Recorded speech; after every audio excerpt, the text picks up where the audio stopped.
শীতকালে ডিনারে এরকম দুখানা পরোটা খেলে পেট আর মন দুটোই একেবারে ভরে যায়। ভীষণ সুস্বাদু এই পরোটা। তো চলো কিভাবে বানিয়েছি তোমাদের সাথে শেয়ার করি। আমি এখানে সেদ্ধ আলু নিয়ে নিয়েছি আর গ্রেটারের মধ্যে আলুটাকে গ্রেট করে নিচ্ছি। তো দেখো ঠিক এইভাবে গ্রেটারের মধ্যে আলুটাকে গ্রেট করে নিলাম।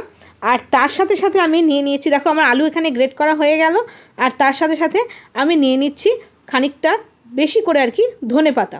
শীতকালে তো ধনেপাতার অভাব নেই, প্রচুর ধনেপাতা নিয়ে নিলাম। কাঁচা লঙ্কা কুচি নিয়ে নিলাম, চাট মশলা, আর তার সাথে নিয়ে নিয়েছি 1 চামচ ভাজা মশলা। এখানে জিরে ধনে আমি ভেজে নিয়েছি। তার সাথে নিয়ে নিলাম পরিমাণ মতন বিট নুন, এখানে বিট নুন ব্যবহার করবে। এবার সব কিছু ভালো করে হাত দিয়ে চটকিয়ে মেখে নিচ্ছি। আর আমি যে কটা জিনিস ব্যবহার করলাম, মানে যে কটা উপকরণ দিলাম এই পুরটা বানানোর সময়, সব কটা উপকরণই কিন্তু তোমরা ব্যবহার করবে। ভাজা মশলা, বিট লবণ অবশ্যই দেবে, বেশি করে ধনেপাতা, কাঁচা লঙ্কা কুচি, চাট মশলা। ব্যাস এবার আলুর সাথে ভালো করে চটকিয়ে মেখে নিয়েছি। আর এদিকে আমি না ময়দা মেখে রেখেছিলাম, একটু নুন আর একটু তেল দিয়ে ময়াম দিয়ে ময়দাটাকে মেখে রেখেছিলাম বেশ 15 মিনিট আগে। 15 মিনিট রেস্টের পরে এরকমভাবে আরেকটু ঠেসে নিয়ে আমি লেচি কেটে নিলাম।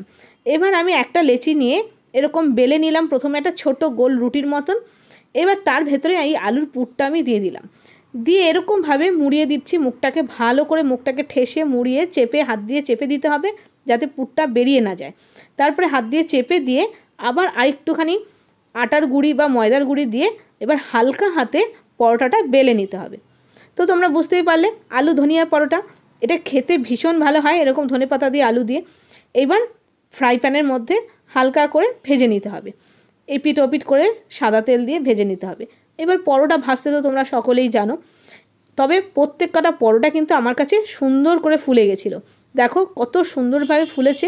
ঠিক এইরকমভাবে পরোটা বানিয়ে দেখো, দারুণ স্বাদ লাগে খেতে। আর এই পরোটাগুলোর সাথে না সাইডে কিছুই দরকার হয় না।